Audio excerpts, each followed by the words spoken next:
안녕하세요. 에둔의 친구 여러분. 오늘도 선생님과 함께 재미있는 성경 속으로 여행을 떠나보도록 할게요.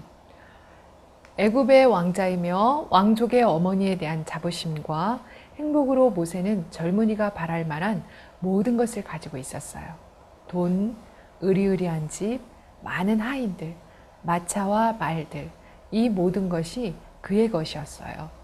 사람들은 모세의 지위가 높았으므로 그에게 지나치게 굽신거리고 아첨하며 모세가 죽으라고 하면 죽는 신용까지도 할 정도였어요. 그렇게 되면 어느 사람이고 마음이 변하지 않을 수가 없게 돼요. 모세도 만일 자기 자신과 자기가 가진 사명에 대해서 그렇게 고상한 생각을 가지지 않았더라면 놀랄 만큼 거들먹거리고 으스대었을 것이에요. 자기 백성이 고난당하는 것을 생각할 때 모세는 그들을 구원하기 위한 계획을 하나씩 짰어요. 이런 계획 저런 계획을 세웠을 것이에요. 그러나 그는 한 가지 큰 교훈을 배워야만 했어요. 구원은 그에게서 나는 것이 아니고 바로 하나님께서 난다는 것이었어요. 궁중의 어느 한 사람도 모세의 마음속을 알 길은 없었어요. 아무도 바로에 대한 모세의 충성을 의심하지 않았어요. 만약 모세가 히브리 노예가 되어 그들의 속박을 끝내고자 결심한 것을 그들이 안다면 그들은 기절할 만큼 놀랐을 것이에요. 물론 그랬기 때문에 어느 날 모세가 궁전을 빠져나와 마차를 몰고서 히브리인들이 일하고 있는 곳에 갔다는 것을 아무도 눈치채지 못했어요. 사람들은 다른 때와 마찬가지로 이 미남의 왕자에게 머리를 숙여 절하며 얼굴에 웃음을 띄웠어요. 성을 떠나자 마침내 그는 쓸쓸하고 황폐한 들에 이르렀어요. 그때 모세의 성미를 건드리는 광경이 눈에 띄었어요. 어떤 애굽인 감독이 히브리 노예 한 사람을 무자비하게 치고 있었어요. 이것을 본 모세는 아무도 보는 사람이 없음을 확인하고 마차에서 뛰어내었으려. 그리고 그 애굽인을 한 주먹에 때려 눕혔어요. 애굽 왕실의 왕자가 왕의 감독관 한 사람을 쳐 죽이는 것을 보고 놀란 그 가엾은 히브리인은 그 소식을 자기 백성에게 알리려고 죽을 힘을 다해 달려갔어요. 그동안 모세는 그가 죽인 사람의 시체 옆에 남아 있었어요. 그는 자기가 감독관을 죽인 것에 대하여 고발당하고 싶지 않았으므로 그 시체를 모래 속에 파묻기로 작정했어요. 모세는 오히려 흐뭇한 마음으로 궁전에 돌아왔어요. 그는 이제 멋있게 출발했어요. 히브리인들이 자기가 행한 일을 알면 왕궁에 그들을 도와줄 좋은 동료가 생겼다고 좋아할 것이라고 생각했어요. 그는 그들이 자기를 배신하리라고는 꿈에도 생각지 않았어요. 저는 그 형제들이 하나님께서 자기의 손을 빌어 구원하여 주시는 것을 깨달으리라고 생각하였으나 저희가 깨닫지 못하였더라 라고 성경에는 기록이 되어 있었어요. 모든 일이 뜻대로 되어간다고 생각한 모세는 그 이튿날도 자기 백성을 어떻게 도와줄 수 있을까 알아보기 위해 밖으로 나갔어요. 이번에는 두 히브리인이 함께 싸우고 있었어요. 힘이 더 센 사람이 다른 사람을 막 사정없이 때리고 있었어요. 모세는 깜짝 놀랐으며 실망할 수밖에 없었어요. 어떻게 동족끼리 이렇게 서로 싸움을 할까? 그러면 자기가 어떻게 그들을 도와줄 수 있단 말이야. 여보시오, 모세가 그들을 불렀어요. 당신들은 동족인데 왜 서로 싸웁니까? 모세는 그들이 서로 화해하고 그에게 충고해줘서 고맙다고 할 줄 알았어요. 그러나 그 대신에 모세가 싸움을 말리려고 할 때 둘 중에 더 힘센 사람이 그에게 대들며 말했어요. 누가 너로 우리의 주제와 법관을 삼았느냐? 내가 애굽 사람을 죽인 같이 나도 죽이려느냐? 모세는 깜짝 놀랐어요. 어제 일이 그만 탄로가 나고 말았어요. 시체는 묻을 수 있었지만 그가 한 일까지는 감추울 수가 없었어요. 이 무정한 히브리인이 그 사실을 아는 정도라면 전 애굽이 그것을 모를 리가 없었어요. 아마 바로의 기회가까지도 들어갔을 것이에요. 그는 근심에 쌓여 궁전으로 서둘러 돌아왔어요. 모든 것이 그가 걱정하던 대로였어요. 모든 사람들이 모세가 저지른 일에 대해서 말하고 있었어요. 그의 비밀에 대해 모두 입방아를 찢고 있었어요. 어찌되었든 히브리 노예를 때리는 왕의 감독관을 죽인 왕자 모세의 소식은 전국에 삽시간에 퍼져버렸어요. 그가 생각했던 대로 바로는 매우 화가 나 있었어요. 그런 행동은 도저히 용서할 수가 없었어요. 죽어야 마땅한 죄였어요. 벌써 모세를 잡아 죽이라는 명령이 내려져 있었어요. 모세가 어떻게 도망을 쳤는지는 모르지만 틀림없이 그의 몇몇 친구들이 도와주었을 것이에요. 아마 바로의 공주도 그 양아들을 위해서 그녀의 권력을 사용했을 것이에요. 아무튼 모세는 잡히지 않고 무사히 도망을 갔어요. 모세의 생각에는 미디안이 가장 안전한 장소로 보였어요. 아무도 그를 아는 사람이 없었고 모든 일이 잊혀질 때까지 숨어 있을 수가 있었기 때문이에요. 그러나 막상 여행을 떠나는 그의 마음은 무겁기 짝이 없었어요. 애굽을 떠나서 피라미드의 모습이 가물가물하게 사라질 때 두 번 다시 이런 생활을 할 수 없음을 모세는 알았어요. 왕궁의 편안한 시절은 영원히 가버린 것이에요. 이제부터는 집도 없는 도망자로서 슬픔과 고생을 맛봐야 했어요. 그 중에서도 제일 견딜 수 없는 것은 그가 저지른 어리석은 잘못에 대한 생각이었어요. 그 애굽인을 결코 죽이지 않았어야 했어요. 그는 너무 성급하게 행동했어요. 그의 계획을 실천하기 위해서 좀 더 충분한 시간을 가져야만 했었는데 자기 백성을 도울 기회를 모두 망쳐버리고 만 것이에요. 이젠 누가 그들을 구원할 수 있겠어요? 낮이면 뜨겁게 타는 사막의 모래길에 무거운 발걸음을 옮기고 밤이면 자기가 저지른 잘못에 대한 생각으로 눈물을 흘리며 그는 들판에서 잠을 잤어요. 드디어 모세는 미디안에 이르러 어떤 우물가에 앉아 있었어요.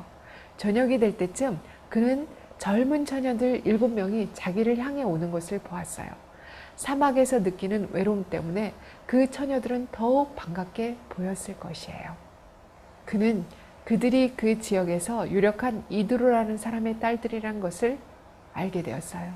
조금 후 그 처녀들이 데리고 온 양떼들에게 먹일 물을 깃고 있을 때 어떤 심술궂은 목동들이 와서 그들을 쫓아내려고 했어요. 이것도 가정과 군중에서 예절 바르게 훈련된 모세에게는 견딜 수 없는 일이었어요. 그는 용감하게 일어섰어요. 그리고 목동들을 쫓아버렸어요. 그리고 나서 우물물을 길어서 양들이 마실 수 있도록 구유에 부어줬어요. 애굽의 왕자로서 이러한 일을 하는 것이 이상하기도 했지만 그는 오랜만에 기쁨을 맛보았어요.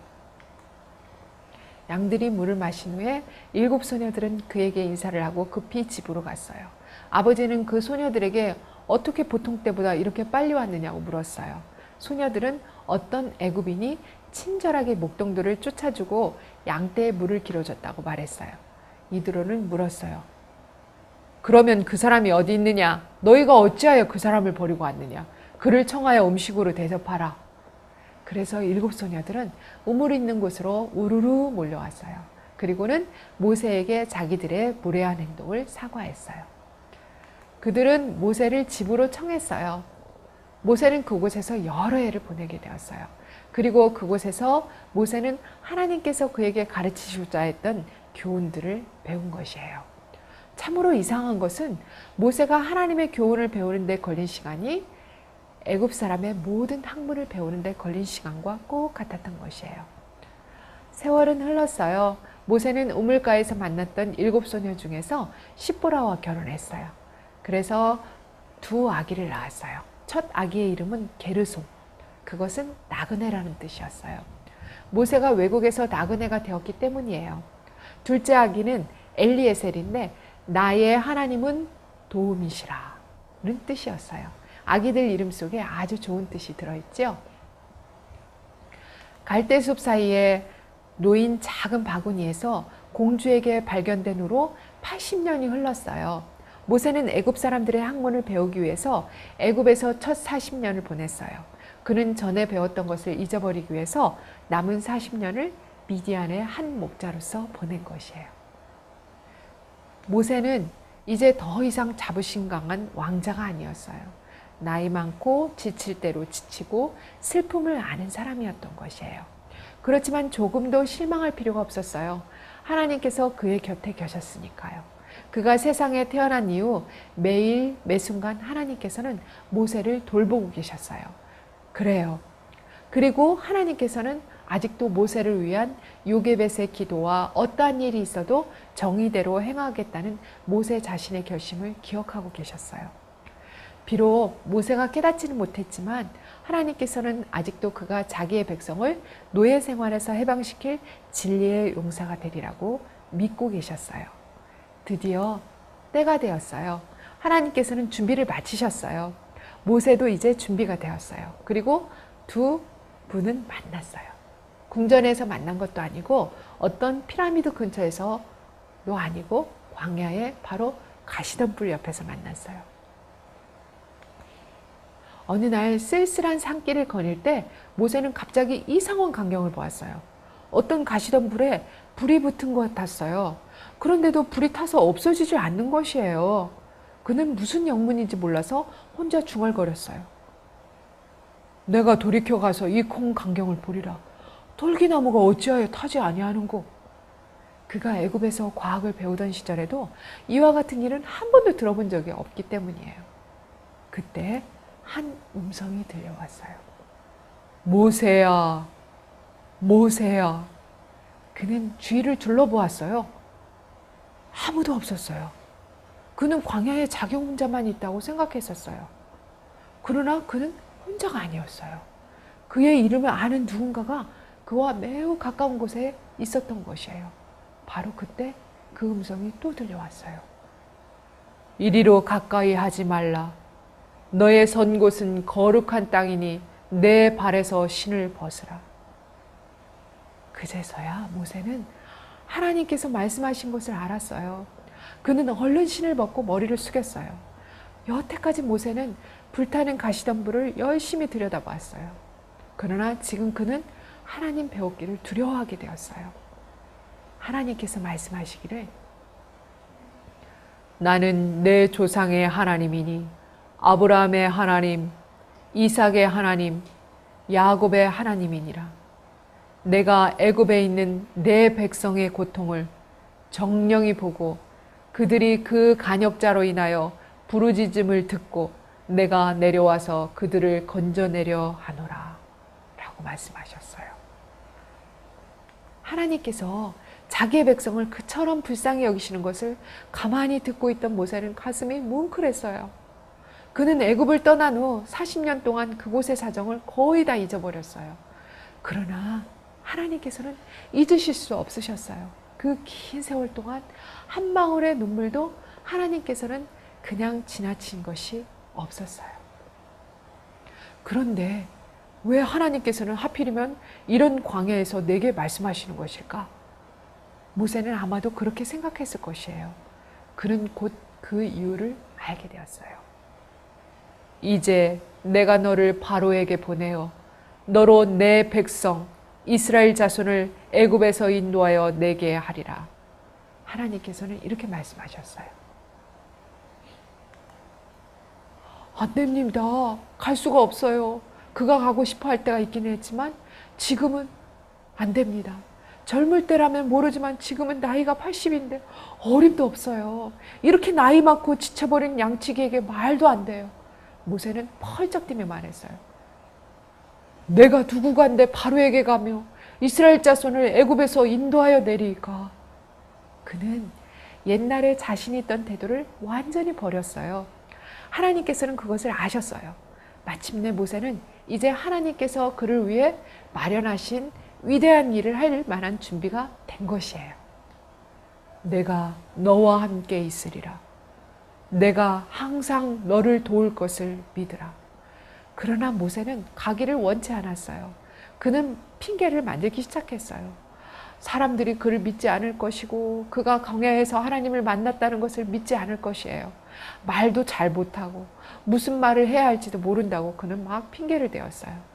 하나님께서는 끈기 있게도 그의 모든 핑계를 들어주셨어요. 그리고는 모세와 백성들이 모두 확신할 수 있는 증거를 주셨어요. 내 손에 있는 것이 무엇이냐 하고 하나님께서 물으셨어요. 지팡이니이다. 그것을 땅에 던지라. 모세가 그것을 던지자 그것은 뱀으로 변했어요. 그는 소스라치게 놀라서 그 앞에서 도망을 쳤어요. 그 꼬리를 잡으라. 그것은 정말 용기가 필요한 일이었지만 모세는 순종했어요. 그러자 그 뱀은 다시 지팡이가 되는 것이에요. 그 다음에 하나님께서는 모세의 손을 문둥병으로 하얗게 덮이게 하셨어요. 그리고 잠시 후에 다시 완전히 낫게 해주셨어요. 모세의 마음은 조금 움직였어요. 그런데 가고 싶지 않았어요.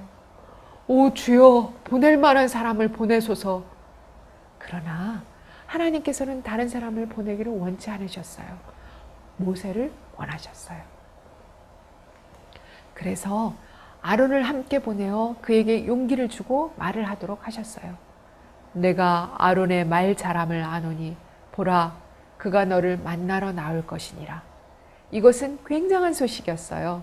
아론이 그를 만나러 오다니, 형을 못 본 지 40년이나 되었는데 그를 다시 만날 수 있다니 얼마나 기쁜 일이에요. 모세는 하나님께서 이미 아론에게 광야에 가서 모세를 맞으라고 명령하셨다는 것도 몰랐어요. 그래서 두 형제가 한 사람은 애굽에서 또 한 사람은 미디안에서 출발하여 길을 떠났어요. 끝없이 넓은 광야에서 서로 찾으면서 왔어요. 그렇게 거칠고 황폐한 광야에서 어떻게 서로 만나기를 바랄 수 있었을까요? 그렇지만 그들은 만날 수가 있었어요. 그들은 바로 하나님의 산에서 만났어요. 그들은 다시 만난 것을 기뻐하며 끌어안고 입을 맞추었어요.